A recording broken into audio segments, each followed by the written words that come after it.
غازی production YouTube channel کے ناظرین، السلام علیکم ورحمۃ اللہ وبرکاتہ۔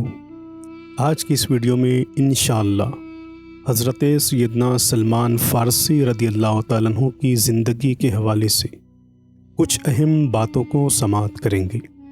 حضرت سیدنا سلمان فارسی رضی اللہ تعالیٰ عنہ زہد و قناعت کو اپنا اوڑھنا بچھونا بنانے والے، تقویٰ اور پرہیزگاری کے پھولوں کو اپنے دامن پر سجانے والے، حضرت سیدنا عیسیٰ علیہ السلام کے تابعی اور رحمت عالم صلی اللہ علیہ وسلم کے صحابی ہونے کا اعزاز حاصل کرنے والے مشہور صحابی رسول ہیں۔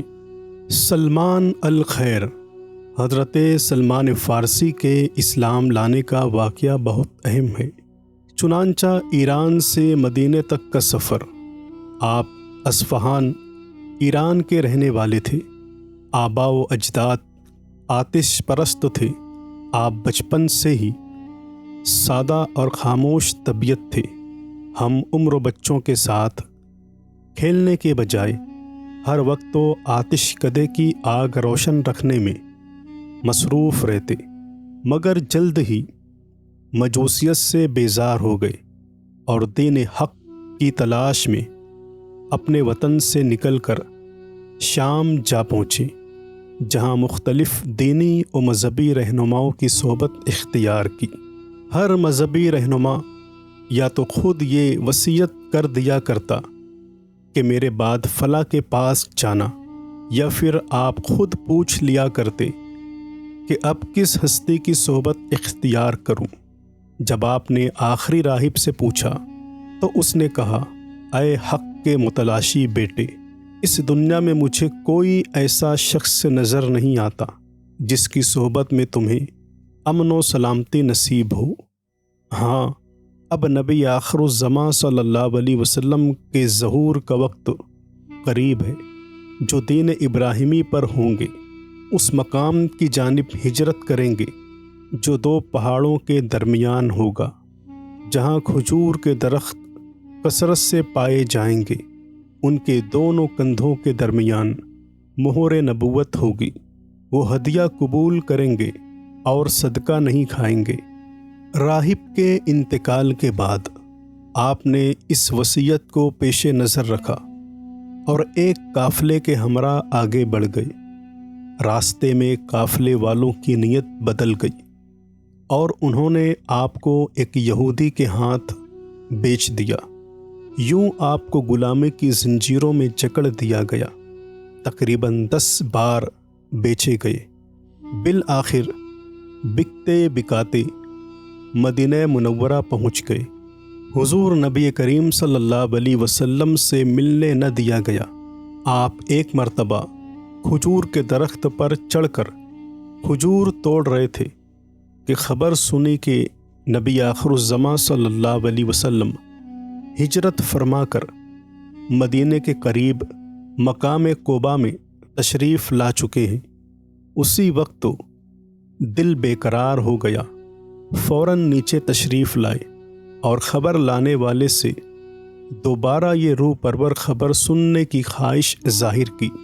یہودی آقا نے اپنے غلام کا تجسس اور بے قراری دیکھی تو چراغ پا غصہ ہو گیا اور ایک زوردار تھپڑ رسید کر کے کہنے لگا، تمہیں ان باتوں سے کیا مطلب؟ جاؤ، دوبارہ کام پر لگ جاؤ۔ آپ دل پر پتھر رکھ کر خاموش ہو گئے، لیکن متاع صبر و قرار تو لٹ چکا تھا، لہٰذا جو ہی موقع ملا چند تازہ کھجوریں ایک طباق میں رکھ کر بارگاہ رسالت میں حاضر ہوئے اور عرض کی، یہ صدقہ ہے، قبول فرما لیجیے۔ پیارے آقا صلی اللہ علیہ وسلم نے صحابہ کرام سے فرمایا، تم کھا لو، اور خود تناول نہ کیا۔ آپ نے دل میں کہا، ایک نشانی تو پوری ہوئی۔ اگلی مرتبہ پھر کھجوروں کا خوان لے کر پہنچے اور عرض گزار ہوئے کہ یہ ہدیہ ہے، قبول فرما لیجیے۔ رحمت تمام صلی اللہ علیہ وسلم نے صحابہ کرام کو کھانے کا اشارہ کیا اور خود بھی